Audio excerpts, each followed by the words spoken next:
Զարմանալի եւ խորհրդավոր գտածոներ հնագիտական ողջ աշխարհի համար։ Խորհրդավոր արձանիկներ, Արկիշտի առաջինի կողմից գրված նվաճողական սեպագիր արձանագրություն, սակայն ուրարտական մշակույթի ոչ մի հետք։ Այն անցած տարի կեսերին իր վրա հրավիրեց ողջ խորհրդային միության հնագետների ուշադրությունը։ Այս ամենի պատճառը դեռևս անհայտ բնակատեղի ավերակներն են։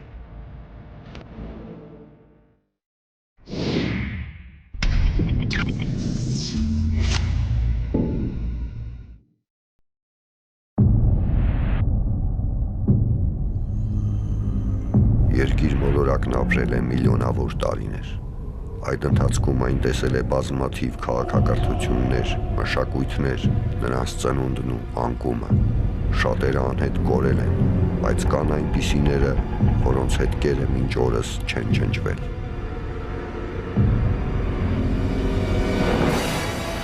Մեզնից մոտ 5000 տարի առաջ ձևավորվեց մի բնակատեղի։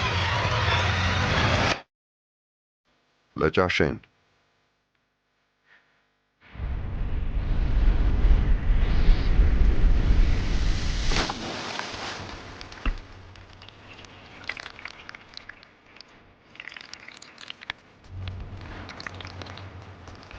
Սևանի ափին ծվարած առեղծվածային մի գյուղ, որն աշխարհին հայտնի դարձավ անցած դարի կեսերին։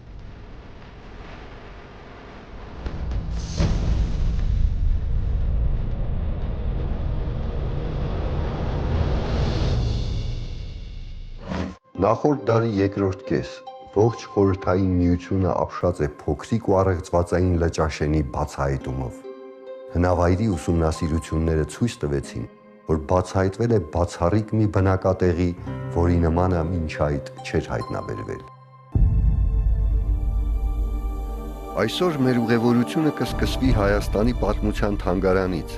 որի սրահներից մեկում ցուցադրվում են Լճաշենից գտնված բազմաթիվ գտածոներ, արվեստի իսկական գլուխգործոցներ։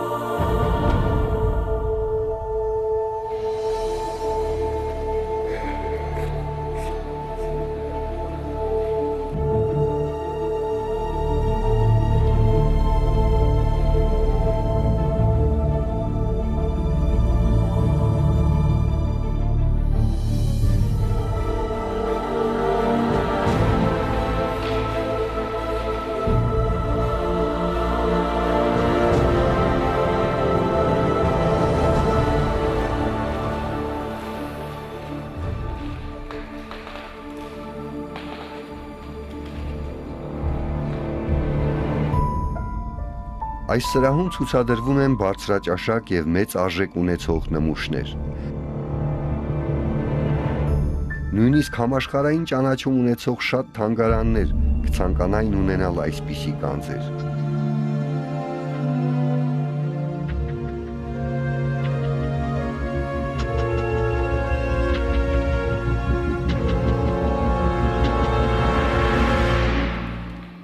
Այս հրաշալի թանգարանում մեծ սիրով մեզ ուղեկցեց տիկին Արմինե Զոհրաբյանը, ով կներկայացնի լճաշենյան բազմաթիվ հրաշքներից մի քանիսը։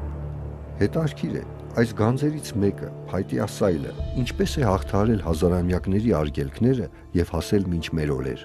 Չէ՞ որ այս ահռելի ժամանակահատվածում ամեն մի փայտյա իր պիտի փտած լիներ։ Երկար ժամանակ գտնվել է Սևանի ջրի մեջ, մենք գիտենք, որ Սևանի ջուրը քաղցրահամ ջուր է եւ դրա շնորհիվ ջուրը պահպանել է փայտը։ Պեղումների ժամանակ 1 տասնյակից ավելի փայտե սայլեր են գտնվել,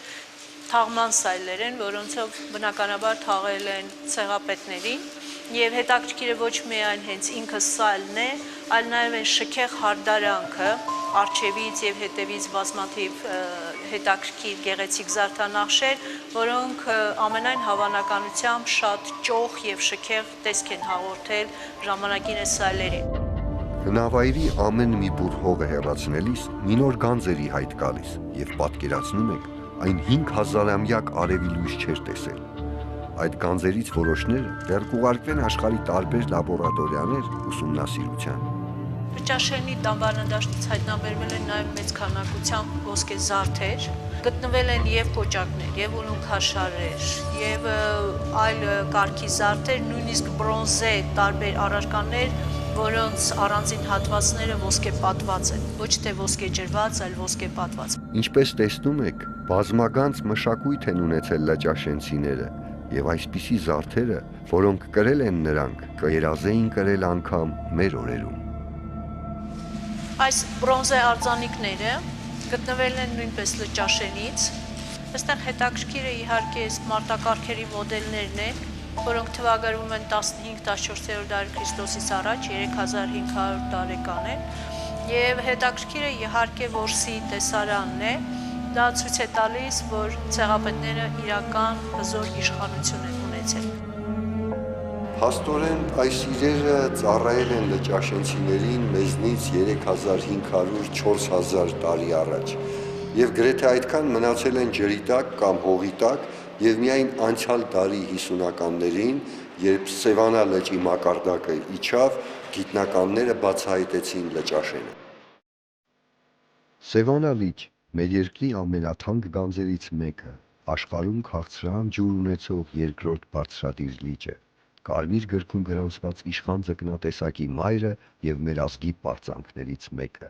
Ըստ երկրաբանական ուսումնասիրությունների, Սևանա լիճը առաջացել է երրորդական դարաշրջանում եւ միշտ էլ ունեցել է ջրի մակարդակի տատանումներ։ Այդ տատանումների արդյունքում լիճը ծածկեց լճաշենյան հնավայրի մի մասը։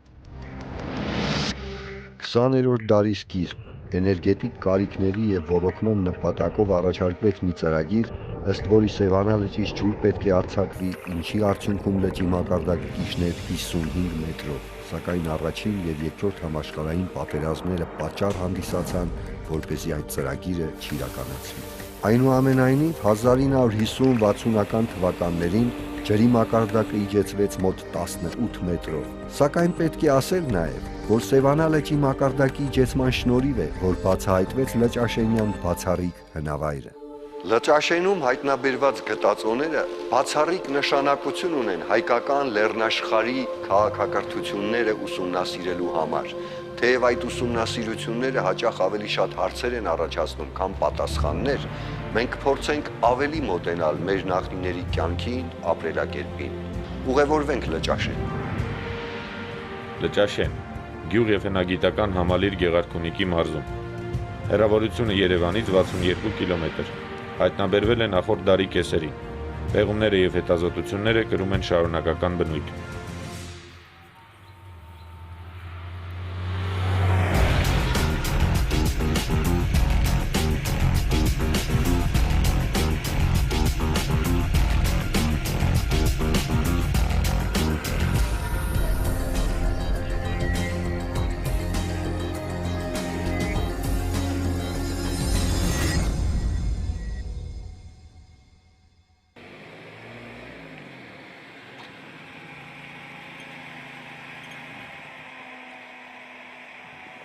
Հետաքրքիր է, ովքեր են ապրել Լճաշենում մեզնից հազարամյակներ առաջ։ Սկզբնական շրջանում գիտնականները մտածում էին, որ Լճաշենը ուրարտական բնակավայր է, որովհետև պեղումների ժամանակ հնագետները այստեղ հայտնաբերեցին Արգիշտի առաջինի սեպագիր մի արձանագրություն։ Մոտենանք այդ սեպագրին։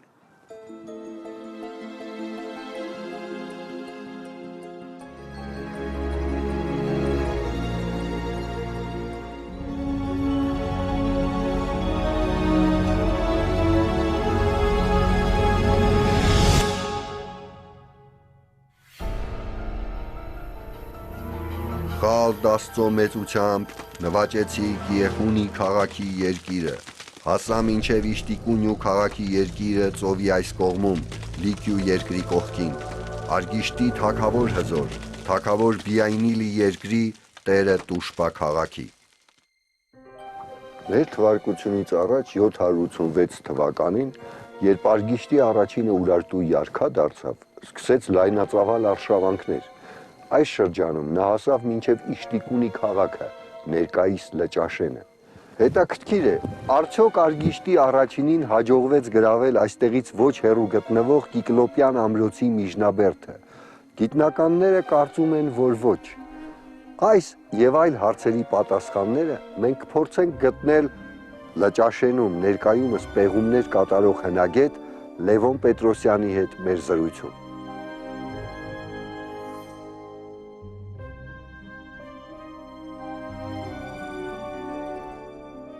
Բարև ձեզ, պարոն Պետրոսյան։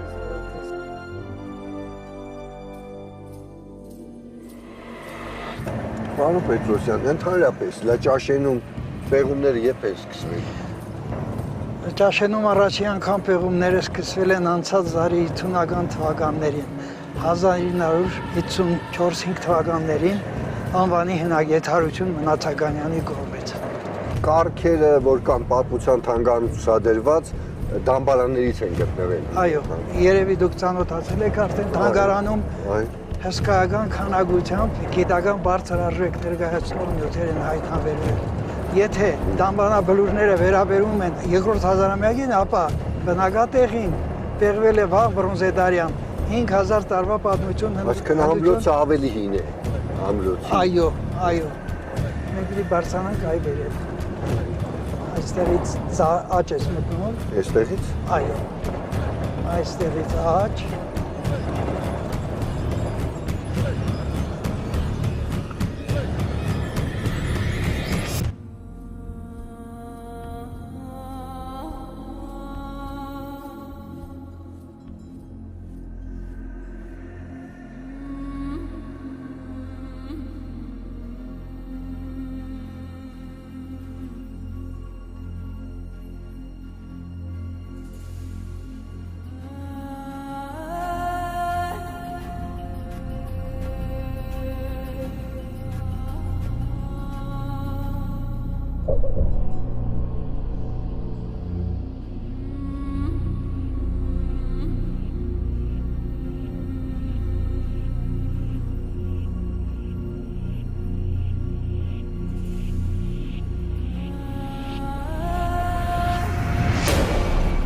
Այժմ մենք մոտենում ենք Լճաշենի հայտնի ամրոցի Միշնաբերդի գլխավոր մուտքին, որտեղից մուտք են գործել սայլերը եւ մարտակարգերը, որոնք այժմ պահպանվում են Երևանի Պետական Պատմության թանգարանում։ Մեզնից քանի հազար տարի առաջ։ Տեղի ունեցել մեզնից 3500 տարի առաջ։ 3500 տարի առաջ։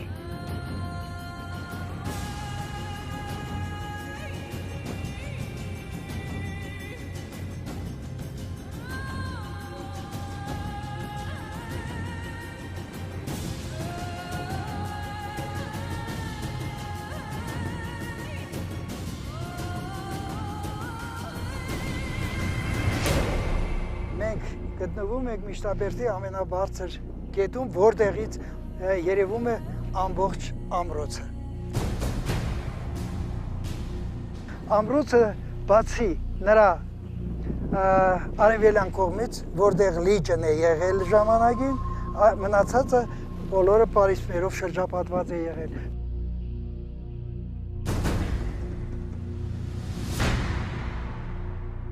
Պարիսպները որոշ տեղեր կրկնակի են, որոշ տեղ մի շարք, այնպես որ ամբողջ ամրոցը ներառնված է հաստահեղույց պատերի ներսում։ Հսկա պատ է եղել, հսկայական, ահռելի։ Իսկ այ հետարքիր է, այ այստեղ իհարկե մի պեղումներ քիչ են արվել, բայց ուրարտական հետքեր հայտնաբերվել են ամեն։ Իմիջի այլոց ասեմ, որ չնայած այն հանգամանքին, որ Լճաշենում առկա է ուրարտական Արգիշտի թագավորի արձանագրությունը, այնուամենայնիվ այստեղ եւ դամբարանների եւ Միշնաբերդի ամրոցի պեղումների ժամանակ մեզ հայտնի չեն։ Ուրարտացիները երբ որ գրավում էին այս կամ այն ամրոցը, գրեթե պարտադիր գլխավոր մուտքի մոտ թողնում էին արձանագրություն։ Այդ փաստը եւս այստեղ բացակայում է։ Արձանագրությունը, ինչպես գիտեք, գտնվում է բավական հեռու տարածության վրա։ Ահա թե ինչու են հնագետները այն կարծիքին, որ Արգիշտին չի կարողացել գրավել Իշտիկունիի ամրոց Միշնաբերդը։ Բացի այս, Լճաշենի Կիկլոպյան ամրոցի Միշնաբերդը ժամանակի ճարտարապետական գլուխգործոց է։ Այն կառուցված է հատուկ հատակագծով, փայլուն կերպով հաշվի են առնվել բնական պատնեշները։ մի կողմում Սևանալիչն է եղել, իսկ մյուս կողմում ժայռեր։ Իհարկե, հատվածներ կան, որտեղ ժայռերն այնքան էլ բարձր չեն եղել, բայց դրանց փոխարեն ժամանակի ճարտարապետները բավականին հաստ պարիսպներ են կառուցել, որոնք հայտնի են կոնտրֆորս անունով եւ ունեն ավելի քան 4 մետր լայնություն։ Արդյունքում Կիկլոպյան այս կառույցը անառիկ է։ Պարսպապատի հազորացման համար եւս մի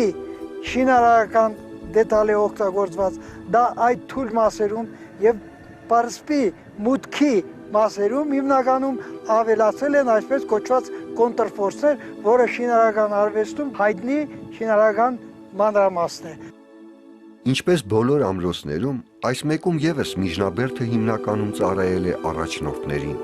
Եվ այստեղ մենք տեսնում ենք, թե այդ առաջնորդները ինչպես են ժամանակներ առաջ հոյակապ վայր ընտրել իրենց ամրոցի ու միջնաբերդի կառուցման համար։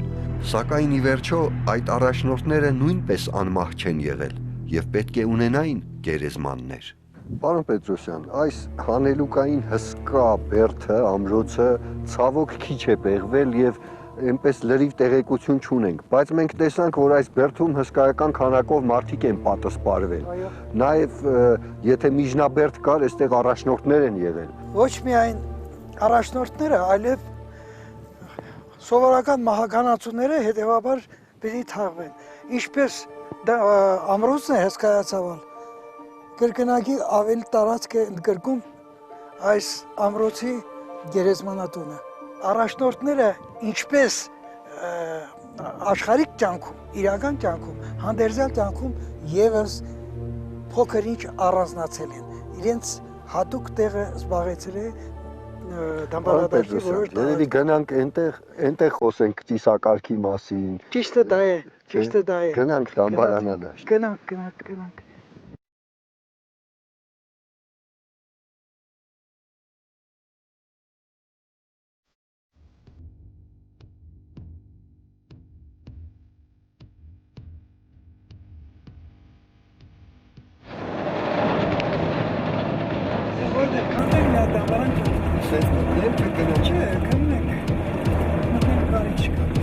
Բայց ո՞ր է,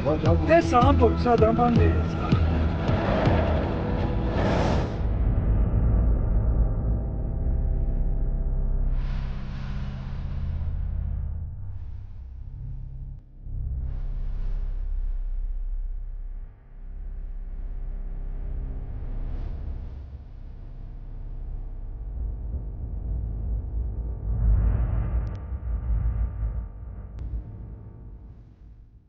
Պարոն Պետրոսյան, այս դամբարանադաշտը դուք եք բերել, այդպես չի, նաև էս մեկը։ Ընդհանրապես այս դամբարանադաշտում ինչ է գտնվել հետաքրքիր է։ Դամբարանադաշտում հայտնաբերվել են եզակի նյութեր, այստեղ կարելի ասել։ Բրոնզեդարյան ժամանակաշրջանին վերաբերվող Հայաստանում հայտնաբերված լավագույն նմուշների մեծ մասը հայտնաբերվել է այս դամբարանադաշտում։ Կոնկրետ այս կրոմլեխում հայտնաբերվել է հիանալի խեցեղեն։ Չնայած այն փաստին, որ Կովկասում հնագույն քաղաքակրթությունների եւ մշակույթի պակաս չի զգացվում, Լճաշենից հայտնաբերված եռագույն խեցեղենը եզակի է եւ նմանը չունի Անդրկովկասում։ Իսկ այստեղից հայտնաբերված մետաղյա իրերը պարզապես ժամանակի մշակութային գլուխգործոցներ են, սակայն հետաքրքիր է նաեւ ինչի եւ ում են ծառայել դրանք։ Լճաշենում ընդհանրապես այս դամբարանադաշտում հայտնաբերվել են հոյակապ մետաղի նմուշներ։ Այդ արձանները սնամեջ են։ Մեջը կա գնդիկներ, բոժոզներ, զանգի համար է դա։ Եվ ինչ է ծառայել լավ հիմնականում այդ արձանիկները։ Արձանիկները ծառայել են որպես խորհրդանիշ։ Նրանք պատկանում են հիմնականում առաջնորդներին, որոնք հիմնականում կամրացված են եղել սայլերի առեղներին, գնալիս ուրեմն զնգզնգոց են, ձայներ են արտակել, ծառայել են որպես զանգ, բայց ինքը իմաստը, դա տվյալ անձի խորհրդանիշն է, որպես դրոշ է ծառայել։ Ինչպես տեսնում եք, մեզանից հազարամյակներ առաջ լճաշենցիները արդեն փորձել են բրոնզից ձայն ստանալ, որը հասել է մինչև մեր օրեր։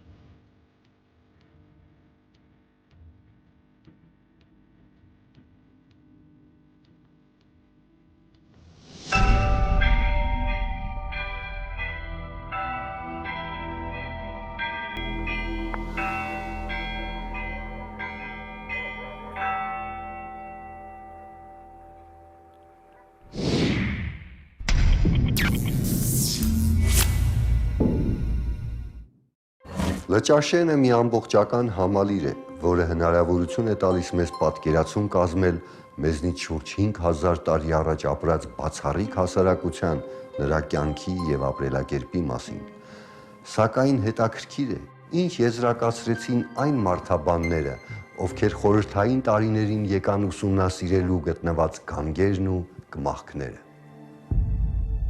Լճաշենից հայտնաբերված գանգերի ու կմախքների մնացորդները եկան ուսումնասիրելու դեռևս նախորդ դարի հայտնի մարդաբանները՝ Դեբեցը, Բունակը եւ Լուշանը։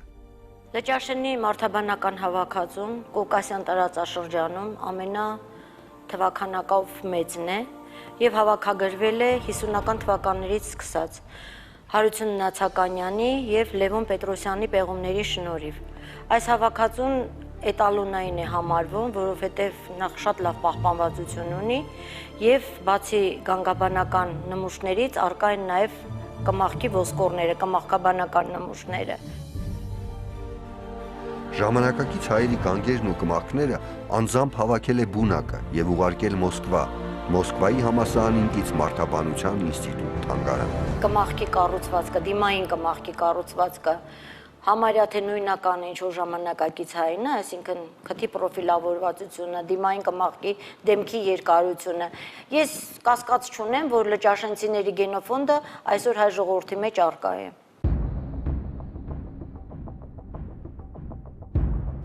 Ոսկրանյութերի հետազոտությունը կատարվեց այսպես կոչված ժառանգական հեռավորությունների մեթոդով, որը մեծ ճշգրտությամբ ցույց է տալիս հաշվարկների հավաստիությունը։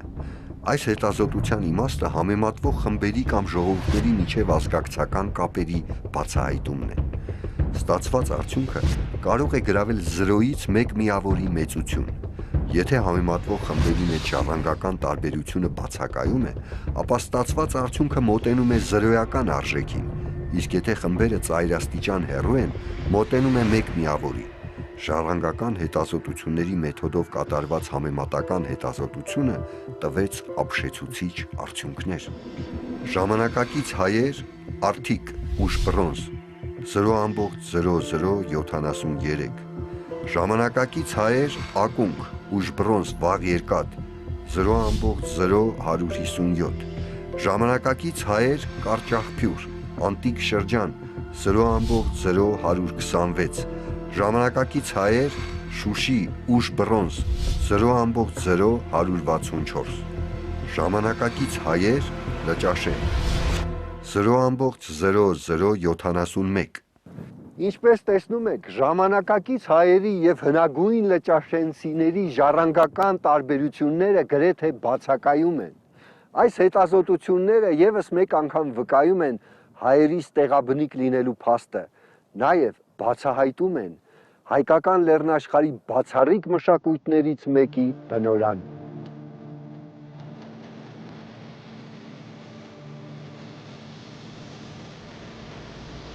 Մեզանից մի քանի հազար տարի առաջ, երբ բարձրացավ Սևանա լճի ջրի մակարդակը, ծածկեց այն ամենը, ինչ մենք տեսանք այսօր։ Եվ հետաքրքիր է, ինչ առեղծվածներ է իր մեջ թաքցնում Սևանա լիճը մեր օրերում։ Սակայն ավելի լավ է այդ առեղծվածները մնան իբրև գաղտնիքներ, միայն թե մեր Սևանը այլևս չնահանջի։